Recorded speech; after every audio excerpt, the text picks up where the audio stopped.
Three unmarked trucks moving in convoy down a gravel road at dawn, engines low, no hurry. From above, the county looks like it always has, flat, forgotten, a stretch of land nobody drives to on purpose. The trucks stop at four ponds that have not held a living thing in years. Move closer. The banks are cracked, the water does not move. A rusted aerator lists to one side like something that gave up. Then a woman steps to the edge, work boots, a clipboard, mud pulling at her heels. She is not a farmer, she is not an expert. She is 26 years old, and she has just asked for more fish than anyone planned to bring. The oldest driver pulls her aside. His voice is low. He has hauled fish for 30 years, and he knows what a graveyard looks like. She listens. She nods. Then she asks when the next truck is coming. The trucks came on a Tuesday, same as always. Three of them, unmarked, backing slowly down the gravel road toward a piece of land that nobody in that county had thought about in years. The drivers did not talk much. They just opened the tanks and let the water pour. And with the water came thousands of small silver bodies flashing in the early morning light, turning and darting in water that had not held a living fish in longer than most people could remember. Out on the county road, a few trucks slowed down. A couple of men rolled their windows down to look. One of them laughed, because everybody in that part of the county knew what those ponds were. Mud holes, tax write-offs. A place where a man named Halverson had tried and failed to run a catfish operation 2 decades back, and where nothing since had survived longer than a season. The land had a reputation the way some places do, not for anything dramatic, just for quietly defeating everyone who tried. So when the water started moving with thousands of silver bodies catching the morning sun, people asked the obvious question: why would anyone put good fish into a graveyard? And when they found out who had asked for them, the question got stranger still. The woman standing at the edge of that pond, clipboard in hand, work boots sinking into the mud that had not been walked in years, was not a farmer. She was not a fisheries expert. She was not from a family that had ever raised so much as a goldfish. She was 26 years old, and she had asked the hatchery for more fish than they had planned to dump. Not fewer, more. The oldest driver, a heavy-set man who had hauled fish for 3 decades, pulled her aside before he opened the last tank. He told her these fish were worthless, off-grade, the kind of stock nobody wanted and nobody would pay for, mixed species, wrong sizes, rejected by every commercial buyer they had called. He said it the way a man says something he has said before, not to be cruel, just to make sure the record was clear. She thanked him for the warning. Then she asked when the next truck was coming. If you have ever believed that opportunity sometimes hides inside the things other people throw away, stay with this story. It is worth every minute. And if you are watching from a farm or a small town or just somewhere far from any coast, tell us where in the comments. We always want to know. Her name was Willa Grantham, and a year before that morning, she had not known the difference between a fingerling and a minnow. She had grown up 2 counties east of those ponds, raised mostly by her grandfather after her parents separated when she was 9. Fletcher Grantham was not a fishman. He had spent 40 years running a small apple orchard, the kind of operation that barely broke even most seasons, but never quite failed either. He was the sort of man who fixed things instead of replacing them, who believed with a quiet and unshakable certainty that almost anything discarded still had use in it, if you were patient enough to look. He did not teach Willa these things through lectures or lessons. He taught her by letting her sit beside him while he worked. She was 8 years old the first time she understood what he meant. It was a late afternoon in early spring, and Fletcher was standing in front of one of the older apple trees in the far row, the one with the dark patches spreading up from the lower branches. Her grandmother had already suggested cutting it down. 2 of the neighbors had agreed. The tree looked finished, and Willa, 8 years old and practical the way children raised around working land tend to be, had thought so too. Fletcher did not cut it down. He stood in front of it for a long time without speaking. Then he took out his knife and began cutting away branches, not randomly, but with a slowness that looked almost like a conversation. Willa sat on an overturned crate nearby, watching dust settle on her shoes and trying to understand what her grandfather saw that she did not. When he finished, the tree looked worse than before. Bare in places it had not been bare. She asked him why he had not just taken the whole thing out. He wiped the blade on his work pants and put the knife away. Then he walked over and placed her small hand flat against the bark of the trunk just above the root line. "The roots are still good," he said. "The tree is not dead. It is just waiting for the right person to cut the right branches at the right time." 3 years later, that tree produced more fruit than any other tree on the property. Willa never forgot the weight of his hand guiding hers against the bark, or the particular quiet of his voice when he said it. She did not know then that she would spend the better part of her 20s learning what those words actually meant, or that the lesson would cost her 2,000 fish before it finally took hold. Fletcher was not a man who explained himself. He was a man who demonstrated. In 40 years of running that orchard, he had never given Willa a lecture about patience or about the value of work done quietly and without recognition. He had simply shown her, day after day, the way a patient person moved through the world, the way he stopped to press his boot against the soil in a new row and read the moisture through the sole, the way he waited 2 full seasons before cutting a tree that was underproducing because he wanted to understand why before he acted, the way he sat on the porch at the end of the day and looked at the orchard not with satisfaction but with a kind of alert attention, as if he were listening to it. There were other lessons she had absorbed, without realizing they were lessons. He believed that most problems revealed their own solutions if you spent enough time watching them instead of trying to impose a fix from the outside. He believed that the people who failed at difficult things usually failed not from lack of effort, but from lack of observation, from moving too fast, from acting on what they assumed rather than what they had seen. Willa had carried these beliefs into her working life without connecting them to him. She had thought of herself as a careful person. She had not realized until she was standing at the edge of those cracked, empty ponds with the deed in her hand that she had learned all of that from Fletcher, and that Fletcher had been preparing her for exactly this without ever telling her that was what he was doing.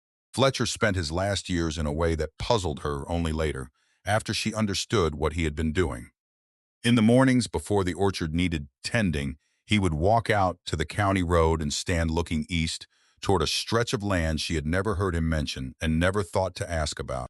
She noticed it on her visits home during her early 20s, the way he would be out there before she came downstairs, just standing, facing something she could not see from the kitchen window. She assumed it was habit, the kind of thing old men did when they needed air and quiet. She never asked him what he was looking at. Those mornings at the road were not the only thing she missed. She missed the way Fletcher kept a small notebook on the workbench in the barn, recording observations about the orchard, temperature readings, which trees had budded early, which rows held moisture longest after rain. She had thought it was the habit of a careful farmer. She understood later that it was something more than that. It was a man paying attention on purpose, building a picture of a piece of land over time, because he knew that land remembered things people forgot. Fletcher died the winter before this story begins, in the way that hard-working men sometimes do, quietly and faster than anyone expected. The funeral was small. The cold came early that year, and the ground had already frozen by the time they buried him. In the weeks after, going through his things, Willa found the land she had not known he owned, 6 acres with 4 old aquaculture ponds on them, only 3 of which still held water. The deed showed he had purchased it decades earlier from a bankrupt catfish operation for almost nothing. He had never done anything with it. He had just paid the taxes every year and let it sit. The property had no improvements, no structures, nothing but the ponds and the grass that had grown up around them. Folded inside the deed paperwork, in his handwriting on a plain sheet of notepaper, was a single line: "Some things are not broken. They are just waiting on the right person to notice them." Willa read it 3 times standing in the kitchen of the house she had grown up in, with the deed in one hand and the note in the other. She did not understand it, not then. She folded it once and put it in the pocket of her jacket, and she did not take it out again for several days. But she did not throw it away either. She was working a job she did not love, in an office 2 counties over, renting an apartment she could not quite afford on what the job paid. She had no savings worth mentioning and no particular plan. She was not unhappy, exactly. She was just aware, in the way people are aware of background noise they have stopped trying to name, that she was waiting for something she had not yet been able to describe. The land seemed like exactly the kind of nothing her family had always specialized in inheriting. She looked up the rough value of the property online and found almost nothing. No comparable sales, no development interest, just a note in the county records that the previous owner had defaulted on taxes before Fletcher bought it. She almost called the number for the local land buyer that same evening. Before she could, the phone rang first. The voice on the other end was unhurried and friendly in the way of someone who has made this particular call many times. The man identified himself as Whitmore Pullman, said he was a land broker operating in the county, and said he had heard through the county records that Fletcher Grantham had passed and that there might be a parcel available. He expressed his condolences. He said he understood this was a difficult time. Then he offered $4,000 cash, closing within the week, no complications. Willa asked him why he wanted a piece of land that by all appearances was worth nothing. Whitmore said he assembled small parcels in the area and resold them to agricultural infrastructure projects, nothing unusual. Just a service he provided to families who needed to simplify their affairs during difficult times. His voice carried the particular warmth of a man who had learned that warmth was a useful instrument. She said she needed a few days to think. Whitmore said he would call again on Friday. His voice was still pleasant, but the call ended the way appointments end, not the way conversations do. There was a finality to his goodbye that felt less like courtesy and more like a countdown. She drove out to see the land 2 days later, before Whitmore called back. The ponds were worse than the photographs in the county records suggested. The banks were cracked and crumbling at the edges, eroded by years of rain with no one to repair them. The aerator equipment that must have served the old operation was still there, rusted into shapes that no longer resembled machines. The water in the 3 ponds that still held it smelled wrong even from the road, not violently wrong, just flat and stagnant, the smell of water that had been sitting still for too long with nothing moving through it and nothing living that mattered. The grass around the banks was knee-high and gone to seed. The 4th pond was dry. Its bottom had cracked in the sun into a pattern of irregular plates, the way old paint cracks when the surface beneath it shifts. Willa walked down the bank and crouched at the edge and pressed her hand against the dry bottom. The soil felt different from what she expected, denser, darker in color than the surrounding ground. She did not know enough yet to understand what that meant, but she pressed her palm flat against it and held it there for a moment the way her grandfather had held her hand against the bark of that tree. She stood up and took photographs with her phone and tried to decide what she was doing there. That was when she heard a vehicle slow and stop on the road behind her. The woman who got out of the old pickup truck was somewhere around 70, with short white hair and the kind of posture that comes from decades of outdoor work. She did not wait to be invited. She walked through the grass along the bank as if she had done it before, which, as it turned out, she had. Her name was Bet Underhill. She said it plainly, without offering her hand, and then she asked if Willa was Fletcher's granddaughter. Willa said she was. Bet looked out at the ponds for a moment before she spoke again. She said she had lived on the property adjacent to this land for 30 years. She said she had watched 4 different people try to do something with these ponds in that time. She said none of them were still here. She said the last one had left owing money to 3 different suppliers and a great deal of ill feeling to everyone who had encouraged him. Willa asked her what had gone wrong for them. Bet was quiet for a moment. She looked at the dry 4th pond and then back at Willa and then at the ponds again, the way someone looks at something they have thought about for a long time. Then she said, "I did not come out here to give a history lesson. I came out here to see the face of the next one before they started." She walked back to her truck and drove away without saying anything else. Willa thought about what Betta had said as she drove home that evening. Not the warning itself, which was straightforward enough, but the way Bet had looked at the ponds before she looked at Willa, as if she were checking on something she had been watching for a long time. As if the ponds themselves mattered to her in a way that had nothing to do with Willa. She had said she had watched 4 people try and fail. She had not said she wanted to see a 5th person fail. She had not said she wanted to see Willa succeed either. She had said she wanted to see the face of the next one before they started. And Willa had taken that to mean something dark. A warning from someone who had grown tired of watching disappointment repeat itself. But on the drive home, she began to wonder if she had read it wrong. Maybe Bet had been looking for something in Willa's face that would tell her whether to hold back the part of herself that had been watching these ponds for 30 years and might know something worth sharing. She drove 40 minutes to the county agricultural extension office the next morning with the photographs on her phone and a question she felt embarrassed to ask out loud. Driscoll Sherwood had been advising small agricultural operations in that county for 20 years. He was 58, heavyset, With reading glasses, he kept pushing up with his thumb, and the particular economy of movement that belongs to men who have spent their working lives in small offices with too much to do. He looked at the photographs on her phone without expression. He did not laugh at her, but he did not encourage her either. He told her that rehabilitating even the 3 ponds that still held water would cost more than most people in her situation had available. He told her that the majority of people who attempted small aquaculture operations in that county failed within the first year. He told her that if she wanted a return on the land, growing hay was a more realistic path than growing fish. Willa let him finish. Then she said she had not asked him about the likelihood of failure. She had asked him about the possibility of success. Those were different questions, and she had driven 40 minutes to ask the second one, not the first. Driscoll looked at her over the top of his reading glasses. It was the first time in the conversation that he appeared to actually be paying attention rather than running through a familiar set of answers.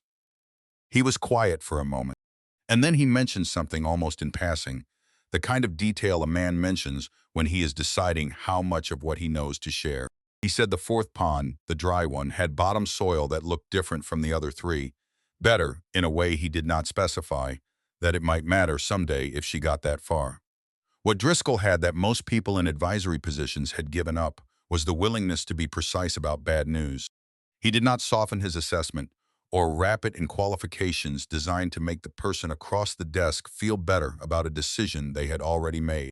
He said what he believed, and he let that sit. There was something trustworthy about a person who did not adjust the truth based on what they thought you wanted from it. It meant that when he did say something encouraging, she could take it at full weight rather than discounting it as the kind of thing someone says to a person they feel sorry for. She asked him one more question before she stood up to leave. She asked where someone in her situation would even find fish cheap enough to start if she somehow managed to get the ponds working. Driscoll picked up a pen and wrote a name and phone number on a yellow notepad page. He tore it off and pushed it across the desk. He said, "Call her, tell her the truth about what you have. Do not make it sound better than it is. She will know if you do, and it will end the conversation before it starts." The hatchery was 90 miles north, and the woman who ran it, Greer Deering, answered her own phone on the second ring. Willa told her the truth, the way Driscoll had said to. 4 ponds, 3 with water, 1 dry. No equipment worth mentioning. No experience. No money for stock at market price. Greer was quiet long enough that Willa thought the call dropped. What she was dealing with, Greer explained, was this. The hatchery had overproduced a batch of catfish and hybrid bream for a restaurant supply contract that had fallen through at the last minute. There had also been a mixing error in one of the holding tanks, bream introduced into a catfish stock tank, which meant none of it met the grading standards that commercial buyers required. She was sitting on tens of thousands of fingerlings she could not legally sell as pure stock, and the feed costs were eating into her margins every day she held them. Normally, this meant paying a disposal fee to have the surplus destroyed because biosecurity regulations did not allow simply releasing them into open waterways. When Willa offered to take them off her hands for free, Greer was almost suspicious. Nobody asked for reject stock. The offer seemed like a misunderstanding or possibly a scam of a type she had not encountered before. But Greer had been in the business long enough to know that a mixed species pond was not automatically a failure.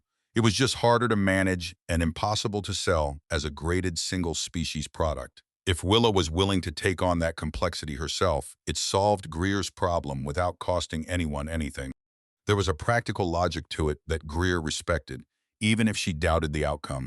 Greer agreed, mostly because it resolved her disposal costs, partly because she had a feeling, though she would not have said so out loud, that this particular caller was not going to be easily talked out of anything. It was 2 days before Whitmore Pullman was scheduled to call back. He did not call. He came in person, and he did not come alone. His wife, Cordelia Pullman, was a member of the County Board of Supervisors.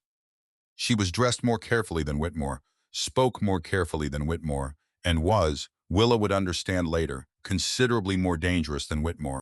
She was the kind of person who made things difficult, not through confrontation, but through process, through the quiet machinery of official paperwork filed at exactly the right moment with exactly the right language. Cordelia began by expressing sympathy about Fletcher. She said she had not known him well, but had respected him as part of the community. Then she mentioned, in the tone of someone offering helpful information to a person who did not yet know they needed it, that the county board was in the process of reviewing land use classifications in the area. She said that certain small agricultural parcels where commercial aquaculture activity was taking place might be subject to new environmental compliance requirements. Permits, water quality inspections, processing fees. She said this not as a threat but as guidance. She said, of course, if a parcel were transferred to a different use, the compliance question would not arise. She said it the way someone says something they have said before, to other people, in other kitchens, with the same carefully arranged expression of concern. Willa asked her a direct question. She asked why Cordelia Pullman, a member of the county board, was personally delivering land use information about a parcel where no activity had yet been registered, before any permit application had been filed, and within 48 hours of a cash purchase offer from her husband. Cordelia did not flinch. She smiled instead, the practiced smile of someone who had been asked harder questions in more formal settings. She said she was just being neighborly. She said it was the kind of thing she tried to do for families new to the area who might not be familiar with the local regulatory environment. They left a few minutes later. Whitmore gave Willa one last look on his way out, the appraising look of a man recalculating something, and then they were gone. Willa stood in the kitchen after the sound of their car faded, looking up at the single sheet of notepaper she had pinned to the wall above the counter. She had understood something during that conversation that she would not have understood a month earlier, before she had driven out to see the land, before she had sat across from Driscoll Sherwood and been told plainly that she would probably fail, before she had called Greer Deering and been suspicious of, and then trusted by a woman who had no reason to do either. She had understood that the Pullmans were operating from the assumption that she did not know what she had, that she was a grieving granddaughter who had inherited a problem, and that the right combination of friendly offer and veiled threat would move her along before she had time to find out otherwise. That assumption had been accurate when Whitmore first called. It was less accurate now. She had driven out to those ponds. She had pressed her hand against the dry bottom of the fourth pond and felt something she could not yet name, but could recognize as different, as significant. She had sat across from Driscoll Sherwood and asked the right question instead of the obvious one. She had called Greer Deering and offered something useful instead of asking for something she could not afford. She was still the person Whitmore had called, but she was no longer only that person. And the distance between who she had been when his phone rang and who she was now, standing in this kitchen with a note on the wall and a phone in her hand and 6,000 fingerlings arriving in 4 days, was the distance she was going to spend the next year crossing. She did not read the words again. She had read them enough times to know them. She just looked at the paper, at the handwriting she had known all her life. And she stood there until the kitchen stopped feeling like something had just happened in it and started feeling like hers again. Then she picked up her phone and called Greer Deering. She asked when the first truck could come. Greer said she could have 3 there by Tuesday. The night before the trucks arrived, Willa could not sleep. She lay in the dark running numbers she already knew did not add up and asking herself the question she had been avoiding for weeks, not whether the ponds could work, whether she was the right person to make them work. Those were different questions, and she was old enough to know the difference, even if she could not yet answer the second one. Near midnight, she got in her truck and drove out to the land alone. She stood at the edge of the first pond in the dark, listening to frogs and wind, with nothing but her truck headlights throwing long shadows across the cracked bank. The water was black and still. She could not see anything living in it. She thought about the $4,000 Whitmore had offered. She thought about what it would feel like to go back to the apartment, back to the job, back to the particular quiet that was not peace but just the absence of anything pressing enough to demand a decision. She thought about Cordelia's smile and the way it had contained no warmth at all behind the warmth. She thought about her grandfather standing at the end of the county road in the early morning, looking east towards something she had never thought to ask him about. She got back in her truck and drove home without calling anyone. She did not call Whitmore Pullman on Friday. And somewhere that same week, in an office in town that Willa had no reason to think about, Cordelia Pullman opened a desk drawer and placed a manila folder inside it. The folder held a set of environmental compliance forms, already partially filled out, specific to small parcel commercial aquaculture operations in the county. She did not file them yet. She just made sure they were ready. She had done this before, 3 times in the past 2 years, with 3 different landowners, and each time the landowner had sold to Whitmore before the 60-day response window closed. She had no reason to expect this time would be different. The trucks came on a Tuesday. 3 of them, unmarked, backing down the gravel road while the neighbors slowed on the county road to watch, while Bet Underhill sat in her pickup with the window down and her arms folded, while the oldest driver pulled Willa aside one last time and told her she was making a mistake. She thanked him, asked when the next delivery could be scheduled. He looked at her the way men look at someone they have decided not to argue with anymore. Then he went back to work. 6,000 fingerlings entered those ponds that morning, silver and quick and utterly indifferent to the history of the place they had been poured into. Willa stood at the edge of the bank with her clipboard and watched them go and felt something she could not have named precisely, not confidence, not certainty, just the particular weight of having finally stopped waiting. She did not know yet what she was going to lose before she learned what she was doing. She did not know about the mornings that were coming, the ones that would end with fish floating and her hands shaking, and her whole plan looking like exactly the kind of mistake the driver had promised her it was. She did not know about Whitmore Pullman's next move, or Cordelia's, or what the county could do to a person who had not yet filed the right paperwork at the right time. She knew the water was moving, she knew the fish were alive, she knew her grandfather had stood on that county road for years looking at this exact piece of land, and she knew what he had written down in the quiet of his house when he decided who he was going to leave it to. That was enough to start. The first weeks had a particular quality she would not have been able to describe to anyone who had not experienced something like it, the quality of beginning something that cannot be undone.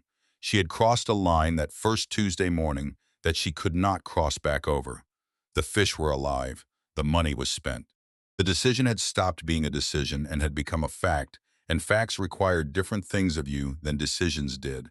Decisions asked you to choose. Facts asked you to respond to what had already been chosen and to keep responding every day without the option of reconsidering from the beginning. She found that she preferred it this way, the clarity of it. She woke every morning with a specific list of things that needed to happen, and she worked through the list, and she went to bed and made another list. And the days accumulated into weeks, and the weeks into a shape she was beginning to recognize as her life rather than as an experiment she was conducting on herself. She lost the first 2,000 fish on a Thursday morning, and she found out the way you find out about most disasters, by walking into something she was not prepared to see. The pond had looked fine the evening before. She had stood at the bank at dusk, watching the water move, and thought, for the first time since the trucks came, that she might actually know what she was doing. The fish had been active. The surface had been alive with small disturbances, the kind of movement that in the weeks since had started to feel like reassurance. By 4 in the morning, it was over for a third of them. She had gone out early because she could not sleep, which was becoming a pattern she had stopped fighting. And she had seen the pale shapes before she was fully awake enough to understand what she was looking at. They were floating in the shallows at the near end of pond 2, hundreds of them. And then more behind those, the whole surface of that end of the pond, gone still and white in the gray pre-dawn light. She stood at the bank for a long time without moving. She had lost things before, money, time, jobs she had needed. But she had not lost something alive before, something she had carried 90 miles and poured into the ground herself. The feeling was different from what she expected. It was not sadness, exactly. It was more like a door closing on a version of herself that had still believed this might be easy. Then she called Driscoll Sherwood. He answered on the third ring, which told her he had been awake already, or close to it. She told him what she was looking at. He did not say anything for a moment. Then he asked about her aeration equipment. She told him what she had, the single rusted aerator she had managed to get partially functional, running on a timer she had set for the late evening hours. Driscoll told her to listen carefully because he was going to explain this once. Oxygen in a pond depletes overnight. Fish consume it continuously, and without sunlight driving photosynthesis, nothing replaces what they use. A pond without adequate surface movement in the hours before dawn will suffocate its own stock in the dark, quietly, completely, and there is no recovering the fish once it happens. She needed a paddle wheel aerator running on a generator timer set to kick on no later than 2 in the morning and run until sunrise. Every night, without exception. He said he would bring one out that afternoon. She asked him what it would cost. He gave her a number. She did not say anything for a moment because the number was almost exactly what she had left in her account after the repairs to the bank and the first month of feed costs. She had been keeping a careful ledger, and the aerator unit would take her to the edge of what she had. There was no comfortable margin left after it. She said she would have it ready. Driscoll came out that afternoon with a second-hand paddle wheel unit in the bed of his truck, and he helped her set it up without being asked and without charging her for the labor. He did not say anything about the floating fish, which by then she had already netted out and disposed of. He just worked alongside her until the unit was running, tested the timer twice, and then stood at the bank watching the surface agitation move across Pond 2 in the early evening light. Before he left, he said something she did not understand until much later. He said he had given advice to 32 operations over 20 years and that most of them had stopped calling after the first setback. He did not say it as a compliment or as a criticism. He said it the way a man states a fact he has made his peace with, and then he got in his truck and left. She got up at 2 in the morning every night for the next 3 weeks to check the aerator herself, even though the timer was working correctly. It was not rational.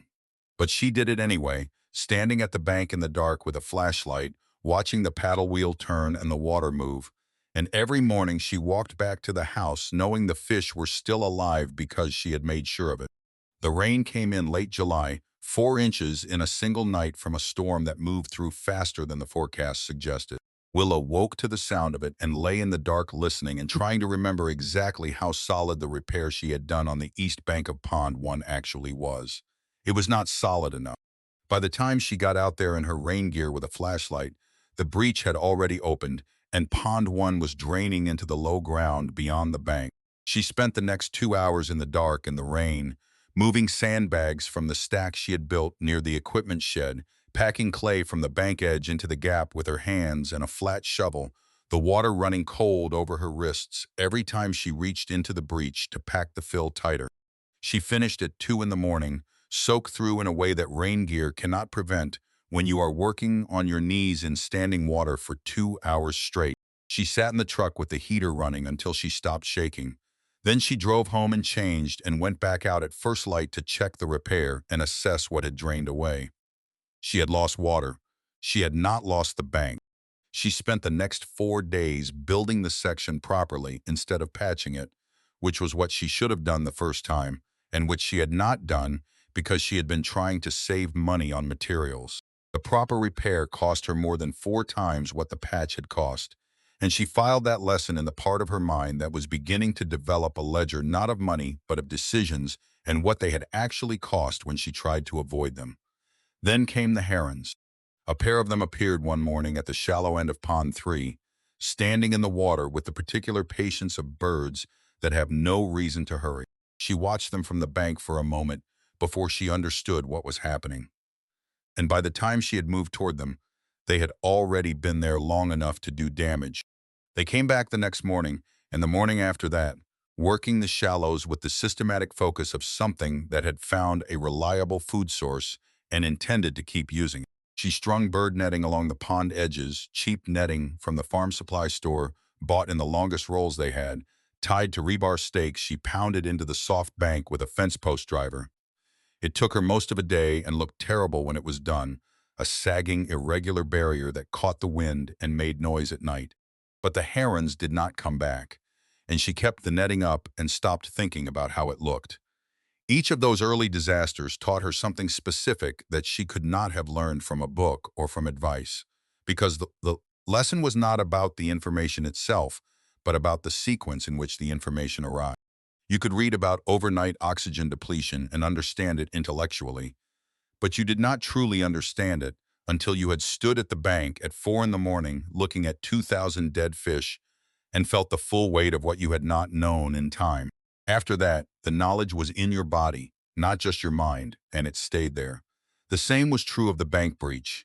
She had known that improperly repaired earthwork could fail under pressure, the way she had known most things before those ponds, as a general principle without any specific gravity attached.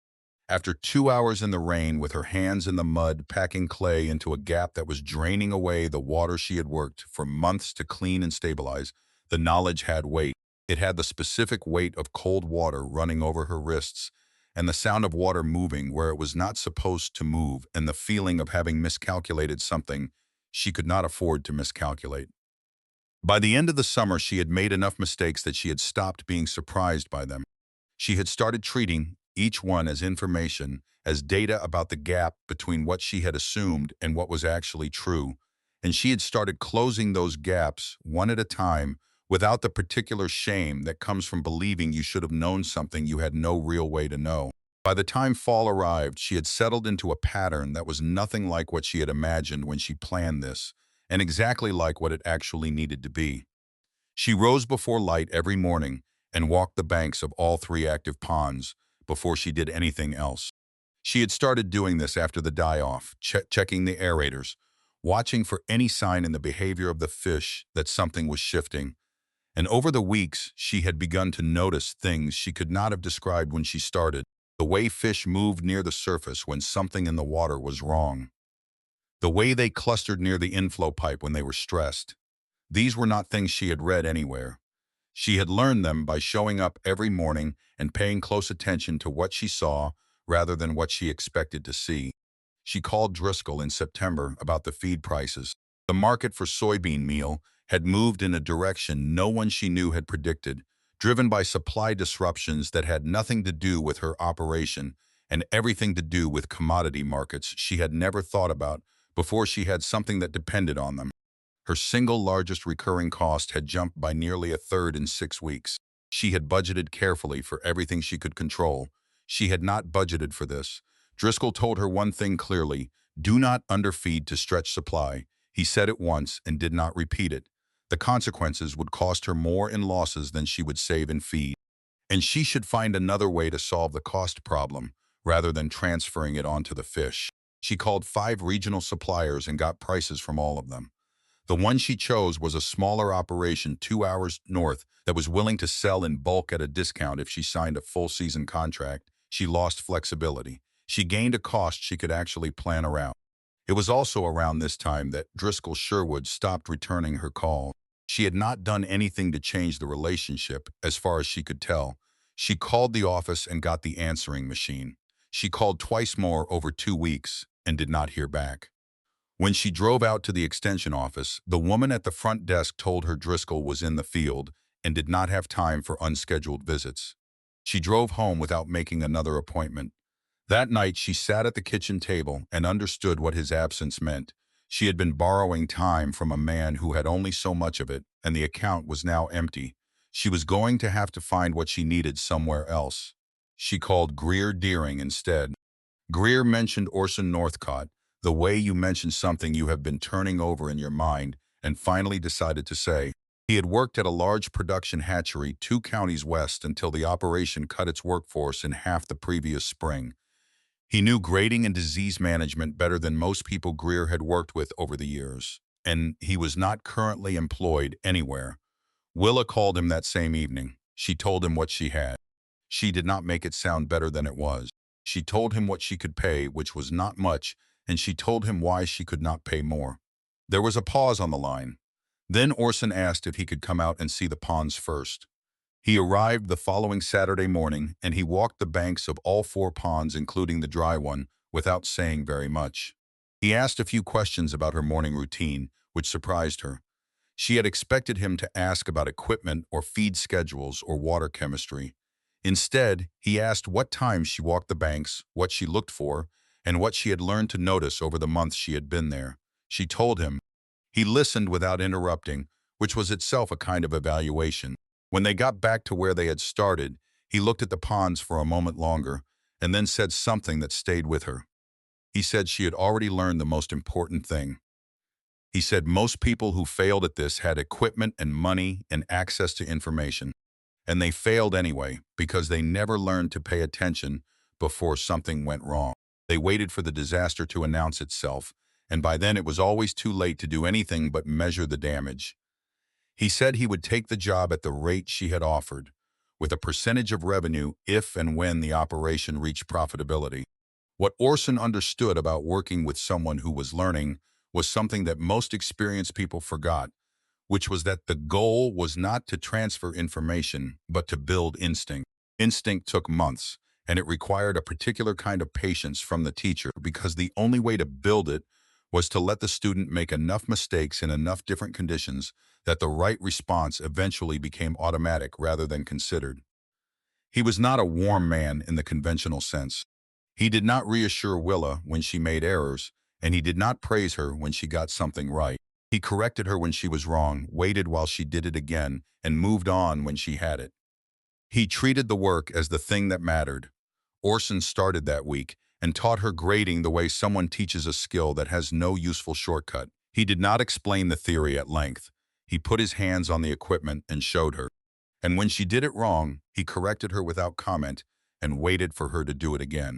He had the patience of someone who had stopped expecting things to go right the first time and had made his peace with the repetition that real learning required. He had also noticed, without saying so, that she kept the fold of notepaper from her grandfather in her jacket pocket and took it out sometimes when she was alone at the bank in the early morning. He had noticed this and said nothing about it, the way he said nothing about the things that were not his to say anything about. He also told her, without drama, that Pond 3 had what looked like the early stages of a bacterial issue developing in the bottom sediment, and that they needed to deal with it before it moved into the water column. They adjusted the aeration in that pond and monitored it daily, and the issue did not become a crisis, which Willa would later understand was itself a significant achievement. Most of her losses in the first months had been things she had not seen coming. This was the first thing she had managed to see early enough to address, and that difference was the whole game. It was November when Driscoll Sherwood finally came back. He did not call first. He just appeared one afternoon, his truck parked at the edge of the property, him standing at the bank of Pond 2 with his hands in his jacket pockets looking at the water. Willa was out there working and saw him before he saw her. She watched him for a moment before she walked over. He looked at the aerator running clean, at the bank repairs solid and finished, at the netting still in place along the pond edges. He did not say anything about any of it for a while. He just stood there, taking stock of what had happened in the months he had not been paying attention to it. Then he told her something he had held back since the first day she came to his office.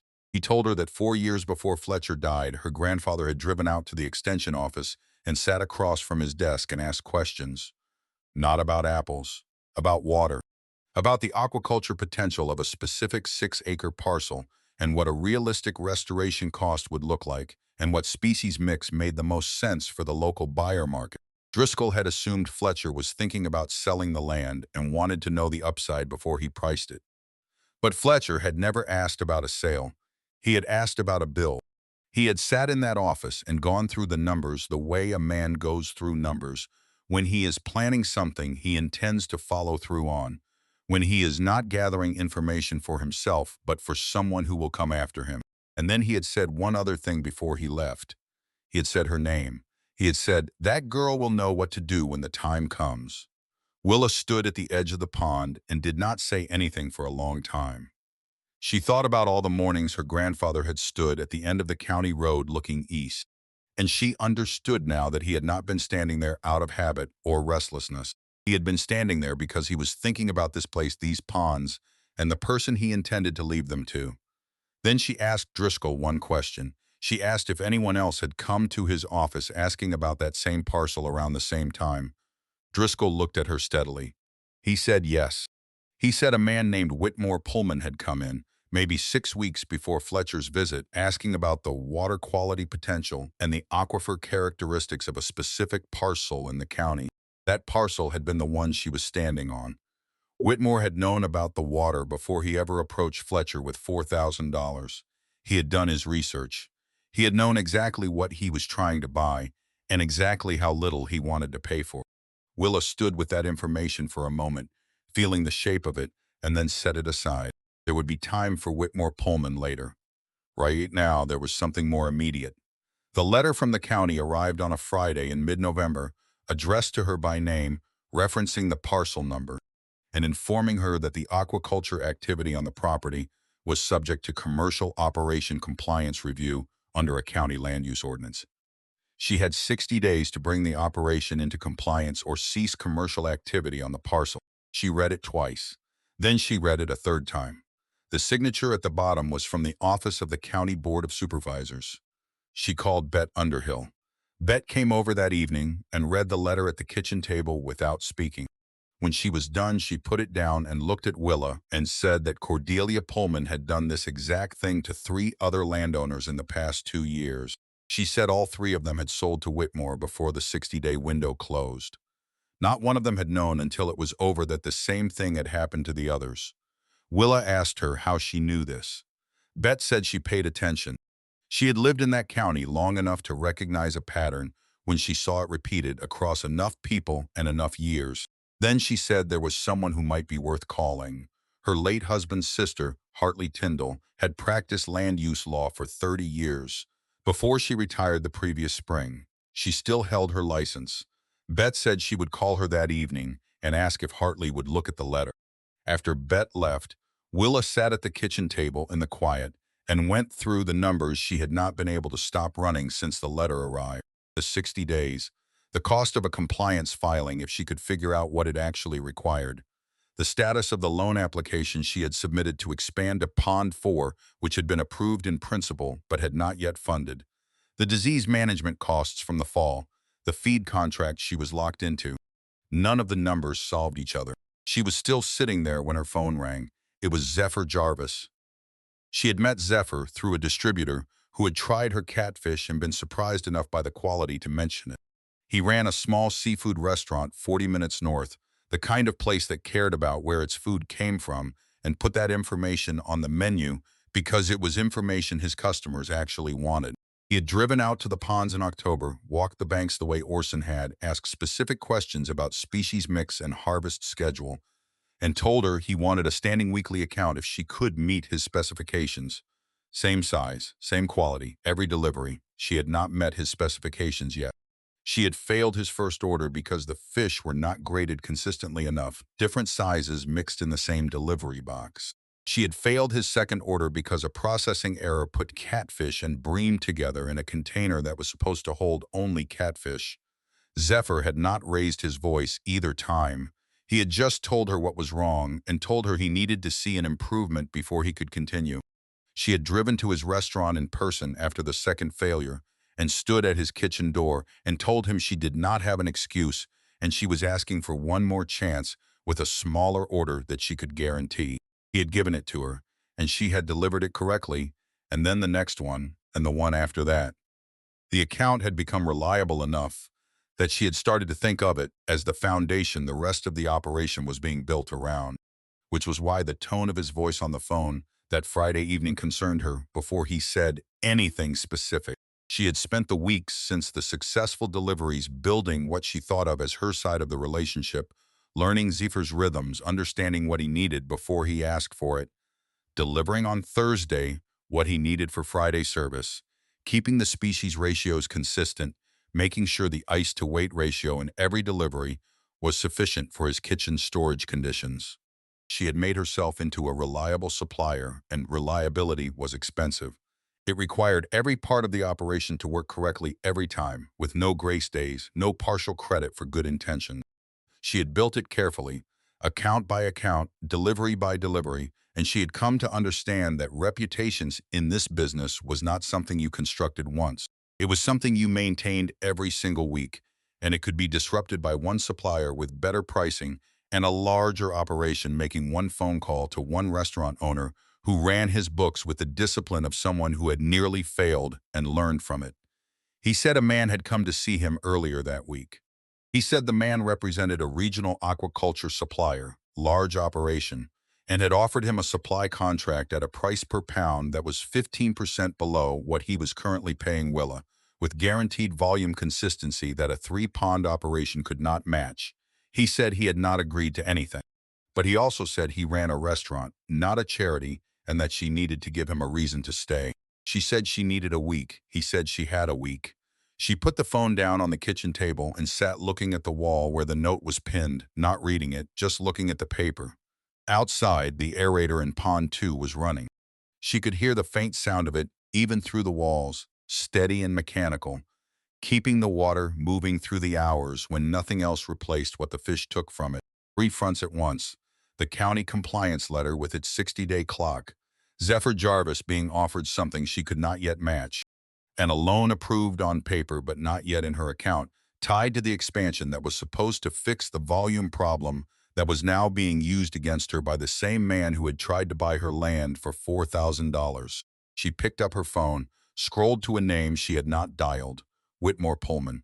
She held the phone in her hand and looked at his name on the screen for a long time. 22,000 would clear the loan. It would clear everything. She could go back to the apartment, back to the office. And this whole year would become a story she told carefully and less often as time went on. The kitchen was quiet in the way kitchens get quiet late at night, when the house settles and the sounds from outside have thinned to almost nothing. The aerator in Pond 2 was still running. She had checked it at 2 that morning, and she would check it again before she tried to sleep. She had stopped thinking of that check as a burden and started thinking of it as a fixed point, one of the things she could rely on in a situation where not very many things were reliable. She thought about the 60-day clock. She thought about what it would cost to comply with the commercial designation if Hartley could not get the reclassification through in time. She thought about what Whitmore Pullman had known before he made his first call and what he had been counting on, and how many times the same sequence of events had played out with the same result before she had arrived to try a different ending. She was 26 years old. She had no real savings, a 3-pond operation in its first year, a compliance notice with a 60-day window, and a restaurant account being actively undermined by the same person who had tried to buy her land for $4,000. On the table in front of her was her phone, and on her phone was Whitmore Pullman's number.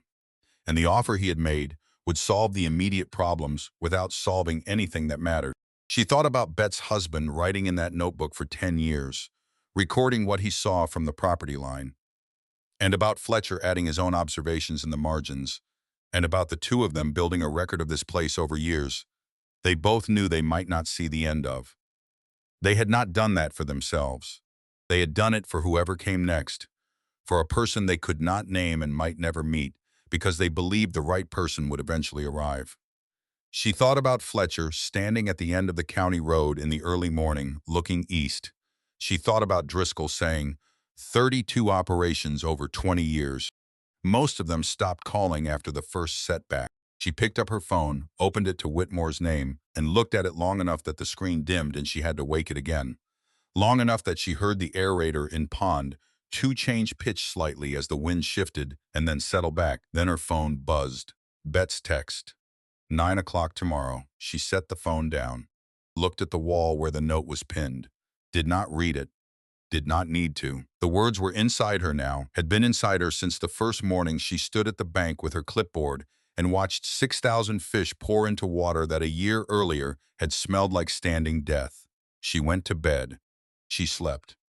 Hartley Tyndall lived in a house at the end of a gravel lane 12 miles from the county seat, and she answered the door before Willa had finished knocking, which told Willa she had been up for some time already. She was 68 years old, small and precise in her movements, with reading glasses pushed up on her head and a cup of coffee in her hand that she did not offer to share because she had already set a second cup on the table where she intended them to sit. She had the manner of someone who had spent decades in rooms where imprecision had real consequences. And she brought that manner to the kitchen table the same way she would have brought it anywhere. She had the letter from the county in front of her, along with 3 other documents she had pulled from public records the night before. She let Willa sit down, and then she began without preamble. The compliance notice was real. The ordinance it cited was real.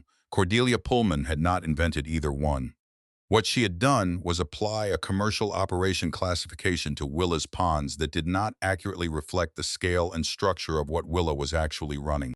Under a different classification, one that Hartley had found in the same ordinance 3 paragraphs below the one Cordelia had cited, Willa's operation qualified as small-scale agricultural production. The permitting pathway under that classification was simpler, faster, and a fraction of the cost. Hartley set her coffee down. She said the misclassification might have been an honest administrative error. She said it also might not have been. Then she said she had found two other compliance notices issued from the same office in the past 22 months, both citing the same ordinance, both applying the same commercial classification to small operations that appeared to qualify for the agricultural designation instead. Both of those landowners had sold their parcels to Whitmore Pullman before the 60-day window closed. Neither of them had retained a lawyer. Neither of them had known there was another classification to ask about. Willa asked her what could be done with that information. Hartley said she was going to file a formal response to the notice on Willa's behalf, correcting the classification and requesting reclassification under the appropriate designation. She was also going to submit a separate letter to the County Board's Ethics Oversight Committee, attaching the three notices side by side and asking for a review of the pattern. She said she was not filing a lawsuit. She said she was just putting information in front of the people whose job it was to look at it and letting the process do what it was designed to do when it was working correctly. She said one more thing before Willa left. She said she was not doing this because Bet had asked her to, although Bet had asked her to. She was doing it because she had spent 30 years watching the process work correctly, and she had a low tolerance for watching it used as a private instrument for something else.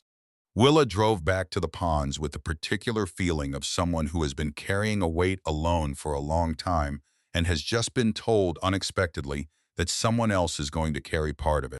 Not all of it, part of it, which was enough to change what the rest of it felt like. She had 5 days left in the week she had promised Zephyr Jarvis. She spent most of 2 of those days with Orson, going through every step of the grading and packing process for a test delivery she was not going to send anywhere.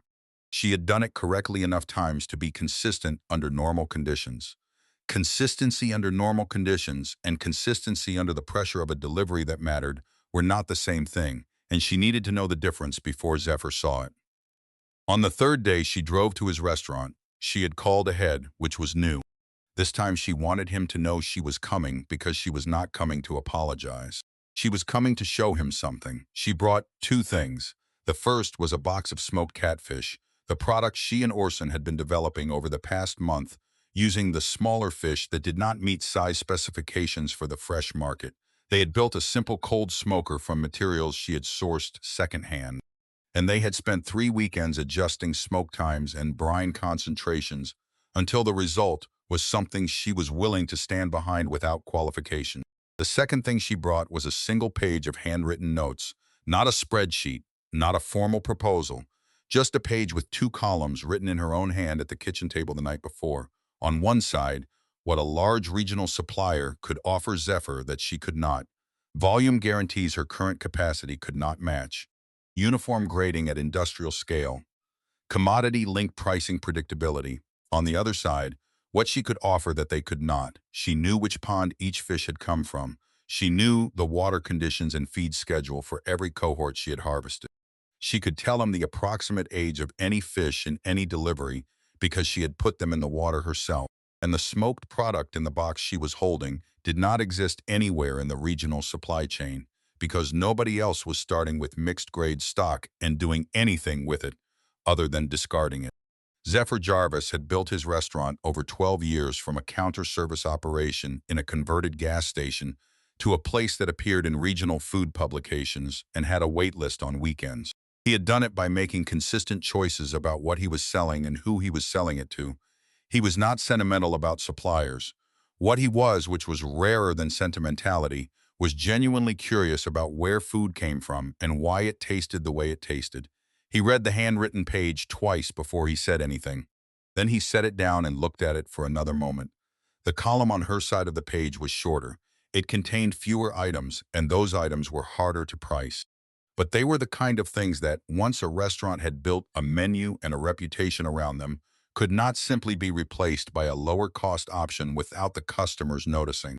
He tasted the smoked catfish slowly, the way someone tastes something they are trying to understand rather than simply enjoy. He set the fork down. He said he wanted 20 pounds of the smoked product delivered with her next fresh order. He said he was going to put it on the menu with the name of the farm on the description. He said if his customers asked about it, which he expected they would, he wanted to be able to tell them something true about where it came from. She said he would be able to. She drove back to the ponds with the windows down, The late fall air cold enough that she should have had them up. The smoked catfish account was not large, but it was hers, and it had come from the fish that nobody wanted, processed in a way nobody else in the region was doing, which meant it was not vulnerable to the same undercutting that had almost cost her the fresh account. She was starting to understand something Fletcher had understood without ever having to articulate it, that the most durable position was always the one built from what other people had already decided was not worth keeping. The county response to Hartley's filing came back in 18 days, which Hartley said was fast and suggested someone in the office had been waiting for exactly this kind of formal challenge. The reclassification was approved. Willa's operation was designated small-scale agricultural production. The compliance requirements were straightforward, and she completed them in 2 weeks. The separate ethics inquiry that Hartley had initiated moved more slowly, the way official processes do when the people being examined are inside the institution doing the examining. But it moved. That was what mattered. The pattern had been named. It was in the record now. Cordelia Pullman did not call Willa. She did not send another letter. What she did, 3 months after the ethics inquiry was opened, was announce that she would not be seeking re-election to the county board at the end of her term. The announcement was brief and cited personal reasons. The local paper ran it on page 4. Whitmore Pullman called once more in January. Willa was standing at the bank of Pond Nafor when her phone rang, watching the cold morning water move in the early light. The loan had funded in December, and she and Orson had spent most of that month on the restoration work. The bottom soil in Pond 4 was doing exactly what Driscoll had suggested it might, retaining heat in a way that was already showing up in the growth rate of the young stock they had moved in. She had not needed anyone to explain the mechanism to her. She had watched the fish and known. She looked at Whitmore's name on the screen. She let it ring 3 times. Then she answered. He did not pretend it was a social call. He told her he had a buyer interested in the parcel at a number significantly above his previous offer. He said he was authorized to go to $22,000 cash, quick close. He said he thought that was fair, given what she had put into the place over the past year. She stood at the edge of Pond 4, with the phone against her ear, looking at the water. She asked him one question. She asked if he had known about the aquifer characteristics on this property before he called her the week after her grandfather died. He did not answer immediately.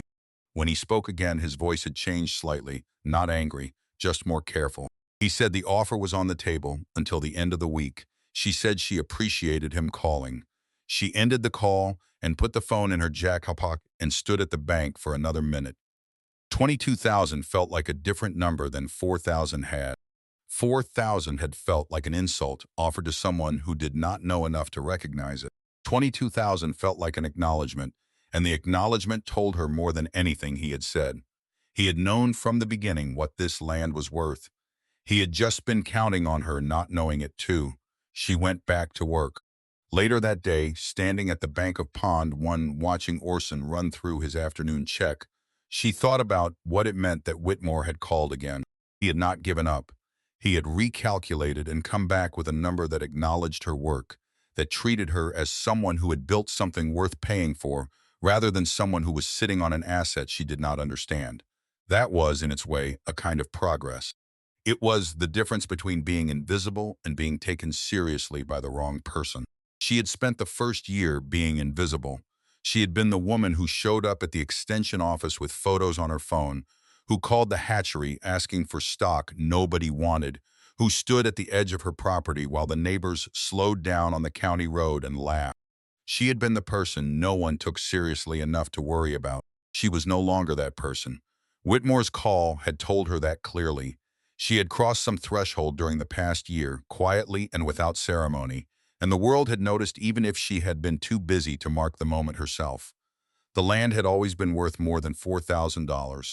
Now there was a person attached to it who was also worth more than she had been, and Whitmore had updated his number to reflect both of those facts. She filed that alongside everything else she had learned in the past year about what attention, consistently applied, eventually produced. The loan expansion and the fourth pond changed her capacity enough that the regional distributor who had approached her in the fall came back with a revised contract offer, one with volume requirements she could now actually meet. She negotiated the numbers down to what 4 ponds could reliably produce, with a clause allowing her to increase supply if she added a fifth pond within 18 months. She signed the contract at a small table in the distributor's warehouse office with Orson sitting beside her because she had started bringing him into any conversation that affected the operation's production commitments. There was a period in the middle of the second winter that she thought of afterward as the season of accumulation. Not dramatic accumulation, not the kind of progress that announced itself, but the slow and almost invisible kind that happens when you have stopped making the same mistakes and have not yet encountered the next category of mistake. The ponds were healthy, the deliveries were consistent. Orson had settled into the operation the way a good employee settles in, past the point of being new and not yet at the point of being restless, fully capable and fully present, bringing a steadiness to the daily work that Willa had come to depend on without having to acknowledge that she depended on it. She was sleeping better than she had since before the first trucks came. She was eating regular meals, which was something that had stopped happening during the worst of the first summer when there had been too many things demanding attention and too little time for anything that was not urgent. She had started keeping her own notebook, recording observations the way Bet's husband had recorded them, the way Fletcher had added to those observations in the margins, not because she thought anyone would read it, but because she had learned that writing things down changed the quality of her attention to them. She had also started talking to Bet more, the casual conversations that happen between people who see each other often and have stopped needing a specific reason to speak. Bet brought her own quiet knowledge of the land into these conversations, things she had noticed over 30 years of living adjacent to this place, seasonal patterns and weather tendencies, and the behavior of the water table in dry years versus wet ones. Willa wrote these things down too. The bacterial outbreak reached Pond 1 in February, and it announced itself the way Willa had by now learned problems announce themselves, not through anything sudden or dramatic, but through something small and slightly wrong.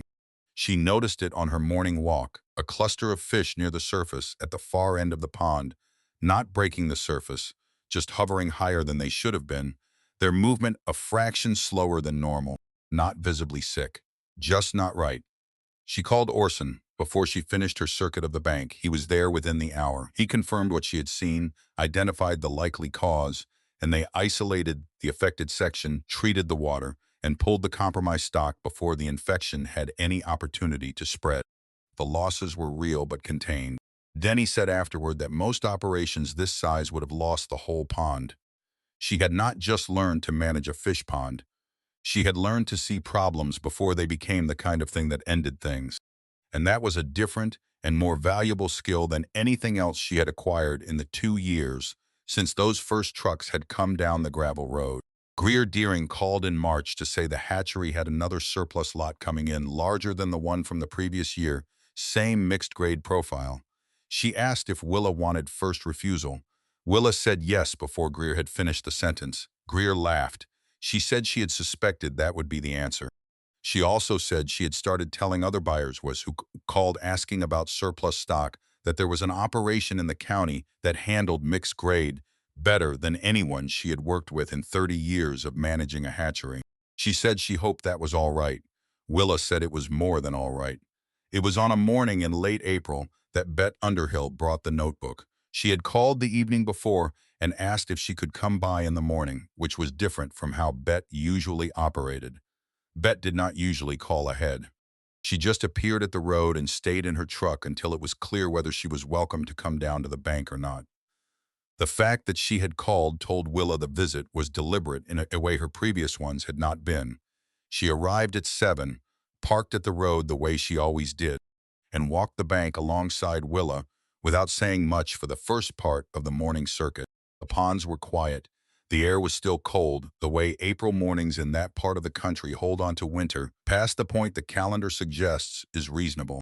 When they reached the bench Willa had built at the north end of Pond 2, the one she used when she needed to watch without doing anything, Bet sat down and took a notebook from the bag she had been carrying. It was old, the cover soft and dark with handling, the kind of notebook that has been picked up and put down many times over a great many years. She said her husband had kept it. She said he had started writing in it the year they moved to the property adjacent to this land, which happened to be the same year Willa was born. He had written down what he observed from the property line about these four ponds, the way water moved in heavy rain, where runoff came from, what the surface looked like across different seasons and different years. He had kept it for more than a decade, until the year he died, which was also the year the last operation on this land had failed and the ponds had gone quiet. She had kept the notebook for 25 years without knowing what to do with it. She had not been able to throw it away because it was his, and she had not been able to use it because she did not understand enough about aquaculture to know what she was looking at. She had kept it the way you keep something you cannot explain and cannot release. She held it out to Willa without saying anything else. Willa took it and opened it to the first page. The handwriting was careful and small, the handwriting of a man who was deliberate about what he chose to put down. She read a few entries and then turned toward the middle and then to somewhere near the back, getting a sense of what the book contained, what it had been built to do over 10 years of quiet observation. And then she turned to a page near the back and stopped. The handwriting changed partway down the page. She knew the second handwriting immediately, the same way she had known it on the note she had been carrying in her jacket pocket for the better part of 2 years. It was her grandfather's. Fletcher Grantham's handwriting in a notebook belonging to the man who had lived next door to this land for more than a decade. They had written to each other in this book. She did not know when it had started or how long it had gone on, but there were at least a dozen pages where both handwritings appeared, her grandfather's observations responding to and adding to what Betta's husband had recorded, the two men building something together across a fence line over years, sharing what they saw, comparing what they knew, creating a record of this place that neither of them could have built alone. She turned to the last page with writing on it. It was her grandfather's hand dated 3 years before he died. It said, "For whoever comes next, good luck. She will not need it." She read the line 3 times. Then she looked at the date and worked backward, 3 years before he died. 1 year before he came to Driscoll's office and asked about restoration costs instead of sale prices. 2 years before Whitmore Pullman came to that same office, asking about the aquifer potential and thinking he was going to get to this land before anyone else noticed what it was. Fletcher had known. He had known about the water. He had known about the value. He had known about the person who would come to claim it, and he had trusted that person enough to leave her something more useful than money or instruction. He had left her the record. He had left her the proof that two men had been watching this place for years and had concluded, independently and together, that it was worth watching, that it was waiting, that it would respond to the right kind of attention with something worth having. Willa sat with the notebook in her hands for a long time. Bet did not say anything. The aerator in Pond 2 moved the water in its steady rhythm, a sound that had become as ordinary to Willa as breathing, something she only noticed now in the moments when she remembered to notice it. She understood something she had not fully understood before. Fletcher had not been watching this land alone. He had not been the only one who believed something useful could still come from it. There had been two old men on either side of a fence line paying attention to the same water for years, and both of them had arrived at the same conclusion about what this place was waiting for and who it was waiting for. She had thought she was inheriting 4 ponds and a single line of handwriting. She had been inheriting something much larger, a long accumulation of patient attention paid by people who would not live to see what it produced, left carefully in a notebook on a shelf in a closet and in a folded note tucked inside a land deed. Driscoll Sherwood came out in May with 4 students from the state agricultural program, the third time he had brought people to the ponds. He called ahead now. She had noticed that change without remarking on it. He let the students walk the banks on their own for a while, and then gathered them at the bench at the north end of Pond 2. Willa was nearby, not trying to listen, but close enough to hear when Driscoll said, "Watch how she walks the banks in the morning before you ask her anything about water chemistry or feed schedules or disease prevention protocols. What she does before any of that is the part you cannot get from a textbook. And it is the reason this operation is standing when the ones before it are not." She kept moving and did not say anything, but she heard it. The 5th pond went into planning that summer. She and Orson laid out the siting, based partly on the drainage patterns Bet's husband had mapped in the notebook across his years of watching, and partly on what Willa had learned herself about how water moved across the property in different conditions. The location they chose was not where she would have placed it based on her own observation alone. The notebook made the difference. By the end of the second year, the operation had crossed six figures in revenue, not through a single dramatic sale and not through any one account, but through all of it together, the fresh fish and the smoked product and the specialty grocer accounts and the steady rhythm of weekly deliveries to people who had come to expect her product and would notice if it was not there. Greer Deering sent the mixed-grade surplus lots to Willa before offering them anywhere else now. The hatchery drivers who had once looked at the ponds with open skepticism asked about the operation when they came out for deliveries, genuinely curious about what she had built from stock they had assumed was going to fail. Zephyr Jarvis added a third line from her farm to his menu in the fall. He told her a customer had asked to speak with whoever ran the operation, wanting to understand how it worked and where it was. He said he had given them her contact information, which he had not done before. She heard that and understood what it meant. Driscoll Sherwood retired from the extension office the following spring after 30 years. At his retirement gathering, held at the county fairgrounds with more people than anyone expected, he said that the most useful thing he had done in 20 years of advising agricultural operations was drive out to a set of failing ponds one afternoon in November and tell a 26-year-old woman what her grandfather had said about her 4 years before either of them died. Willa was not at the gathering. She was at the ponds, the way she was most mornings. But Orson heard about it from someone who had been there, and he told her about it one evening while they were going over the production numbers for the month. She did not say anything. She wrote it down in the notebook she had started keeping, the one she had begun after Bet gave her her husband's book, her own record of what she observed and what she learned, the continuation of something that had been started by two old men on either side of a fence line long before she knew it existed. Whitmore Pullman sold his land brokerage the following year and moved out of the county. The ethics inquiry into Cordelia's conduct on the board was closed with a letter of reprimand attached to her record. Not a dramatic conclusion, but a real one, the kind that stays in a file and accumulates meaning over time. The operation that had underbid her for Zephyr's account attempted to develop a site 3 counties east and failed after 18 months due to water quality problems their preliminary assessment had undervalued. The county newspaper ran a short item about it. Willa read it once and did not read it again. She did not have time for conclusions that did not belong to her. Bet Underhill walked the banks with her most mornings now when the weather permitted. They did not talk a great deal during these walks. Bet had the same ease with quiet that Fletcher had possessed, the ability to be present without needing to fill the space with words. And Willa had come to value it in the way you value something you did not know you were missing until you had it. One morning in late October, standing at the edge of Pond 4, watching the early light move across the water, Willa took the note out of her jacket pocket. She kept it there now, not pinned to the wall. The paper had gone soft with handling, the fold lines worn permanent. She read it one more time. Some things are not broken. They are just waiting on the right person to notice them. She had spent 2 years thinking those words were about the land, about the ponds, about the particular stubbornness of a piece of ground that had defeated everyone who tried to work it before her.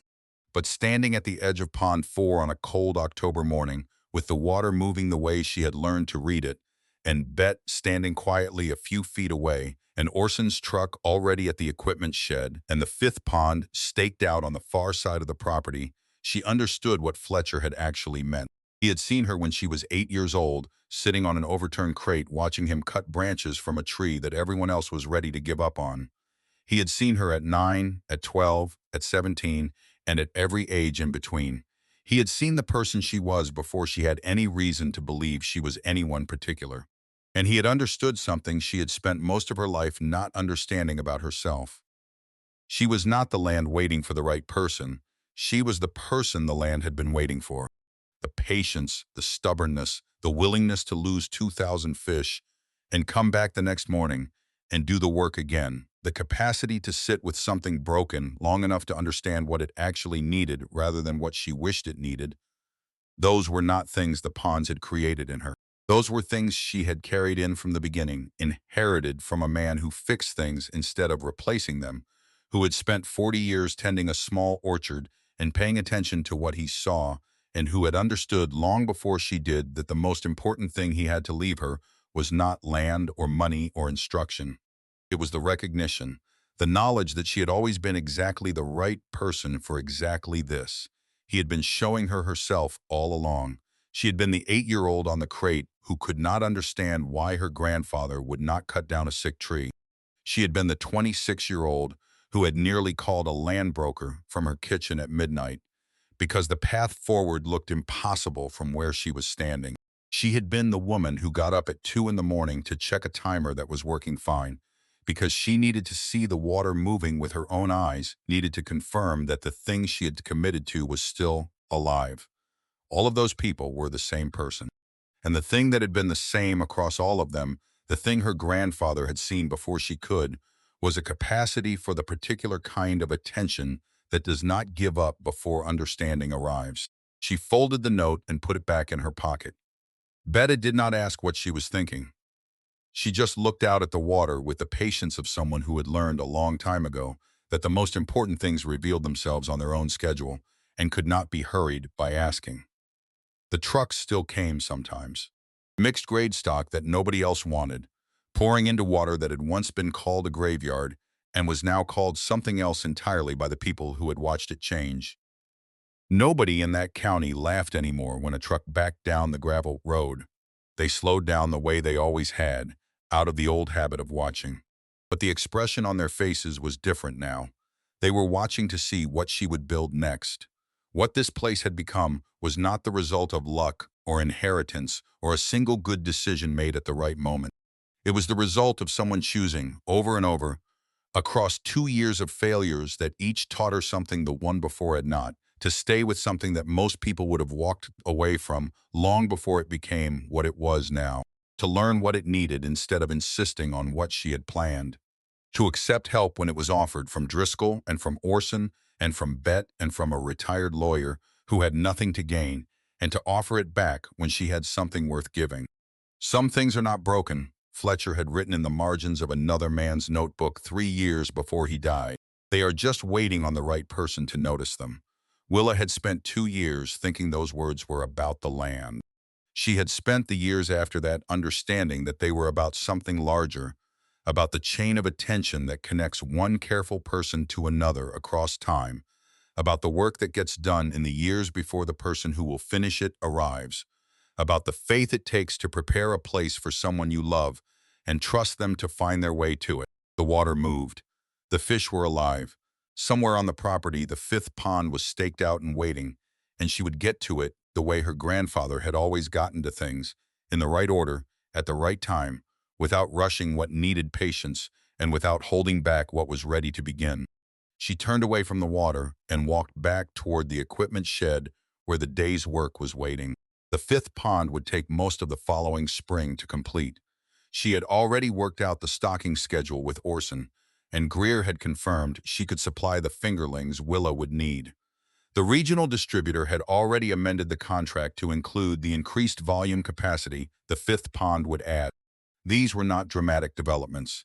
They were the ordinary mechanics of a business that had become real enough to plan for, and there was a satisfaction in them that she had not expected. A satisfaction not of arrival, but of continuation. Bet Underhill would walk the banks with her most mornings for the next several years until her knees made the uneven ground difficult. And even then, she would sit at the bench at the north end of Pond 2 and watch the water from there and tell Willa things she had noticed from the road or from memory that turned out to be useful. Orson would bring on an assistant the following fall, a young man from the state agricultural program who had heard about the operation from Driscoll and wanted to learn what the textbooks had not covered. Greer Deering would retire within 5 years and recommend Willa to her successor as the most reliable outlet for surplus mixed-grade stock in the region, a description Willa would eventually put on the website she finally built for the farm. None of that was visible yet from the edge of Pond 4 on a cold October morning. All of it was already in motion. She did not look back. There was no need to. She knew what was behind her. She was interested in what came next.